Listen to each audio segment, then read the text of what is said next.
میں وہیں ایک اسٹیٹمنٹ ایمن آپ سے بھی چاہوں گا کہ اس پہ بات کریں کہ ایک اسٹیٹمنٹ میں وکرانت گپتا صاحب کا پہلے بھی دیکھ رہا تھا کہ انہوں نے کہا کہ میں جی پاکستان میں موجود ہوں اور میں محفوظ ہوں.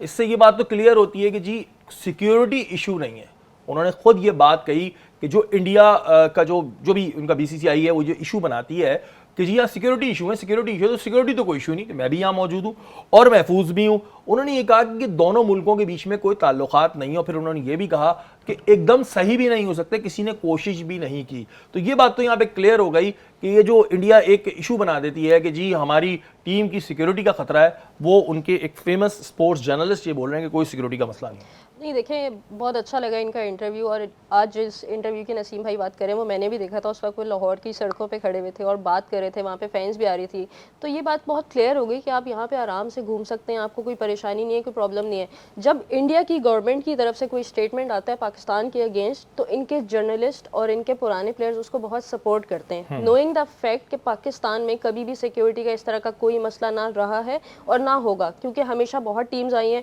اور انڈیا کے جتنے کرکٹرز ہیں, پرانے کرکٹر جس میں سورو گنگولی ہیں, وہ پاکستان کو بہت زیادہ پریز کرتے ہیں کہ ہمیں سب سے زیادہ ہاسپٹیلٹی وہاں سے ملی. تو یہاں پہ تھوڑا سا ان کا یہ ڈپلومیٹک اسٹیٹمنٹ سمجھ نہیں آتا ان کے جرنلسٹ کا, کہ جب یہ بولتے ہیں گورنمنٹ کو بیک کرتے ہیں کہ آپ لوگ نہ جائیں پاکستان, تو یہاں پہ یہ تھوڑا روڈ ہوتے ہیں. اس چیز کو